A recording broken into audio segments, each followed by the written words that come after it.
Sanggatos na taunang nakatindog na ancestral houses sa Huban, Sorsogon, mawot maputihiran kan lokal na gobyerno kan banwaan. Uyaliwat na report ni Veblen Reynes.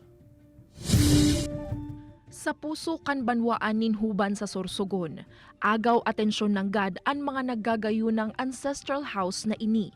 Manlain-lain na kulor, disenyo asin karakter, alagad sa sana ang sinisimbolo, ang mayaman na kultura asin historya kan mga Pilipino. Saro sana sa 10 ancestral houses digdi ang pagsasadiri kan pamilya ni Lourdes Lasala, 66 anyos. 20 taon na ining piga at tamanan kan pamilya. Alagad sigun ki Lourdes, 11 gatos na taon nang nakatindog ang harong sa Huban. Sa luwas pa sana sagkod sa laog kan harong, risa an istorya asin an atensyon na ipigtao sa kada detalye. Mayormente, gibo sa hardwood, siring kanara asin yakal. Asin ang mga muebles, uyon sa mga kwartong kinabubugtakan kan mga ini, puon sa turugan, kusina, sagkod sa komedor o dining area. Naglihisan pirang taon, pigbukasan naman kan pamilya ni Lourdes ang eksperyensya na pagtinirdigdi kan mga bisita komo sa indang akomodasyon sa Huban. Lahat naman nagustuhan ko, everything.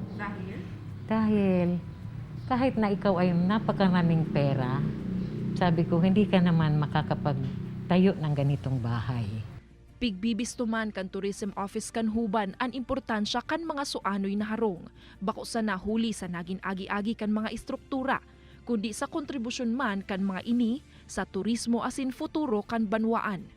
Huli ka ini, sigun sa tourism officer na si LV Gualvez, igwa ng pigahaman na ordinansa ang gobyerno lokal sa katuyuhang protehiran ang ancestral houses na nagiging lalawgon na kan Huban.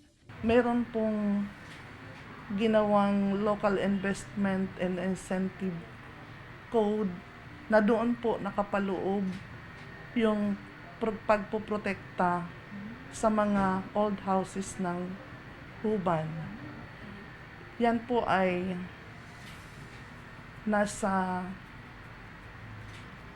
resolution na, nakagawa na ng ordinansa ang ating mga sangguniang bayan members. Kaipuhan na sanang mag-agi sa publication ang ordinansa tanganing dagos na ining maipautob. Paglaom kan mga may sadiri asin LGU na mapreserbar ang ancestral houses, nasiring kan mga taga-Huban na dakulman ang pinag-agihang latik kan panahon asin kalamidad, mantiniduman giraray na pusog na nakatindog. Kaibanan si Jovel Ubiso, Veblen Reynes, Balitang Bicolandia.